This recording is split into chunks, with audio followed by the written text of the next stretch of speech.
আসসালামু আলাইকুম। সামিরা খান মাহিরে কিন্তু সবাই চিনেন।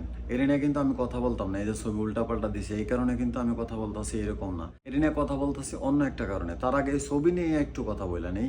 এই ছবিগুলা সে দিছে, সে কিন্তু অনেকভাবে ভাইরাল হইতেছে। মানুষের ভাইরাল হওয়ার দুইটা দিক। একটা হচ্ছে ভালো, একটা হচ্ছে খারাপ। সে কিন্তু খারাপভাবে প্রতিনিয়ত উল্টাপাল্টা নাচ, উল্টাপাল্টা ছবি সোশ্যাল মিডিয়ায় দিতেছে।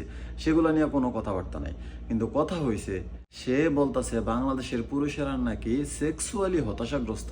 তুমি ছবি উল্টাপাল্টা দিবা, তোমার ছবিতে কমেন্ট করতে পারবো না, তোমার ছবি নিয়ে মানুষ কোনো কমেন্ট করতে পারবো না, তাইলে তুমি ছবি দাও কে? উল্টাপাল্টা ছবি দাও কে? নায়িকারা আরো আছে না? তুমি উল্টাপাল্টা নাচ দিতেছো, ঠ্যাং উপরের দিকে উঠে দিতেছো, মাথা নিচের দিকে দিয়ে দিতেছো, তুমি উল্টাপাল্টা ভাইব দিয়ে ছবি তুলতাছো।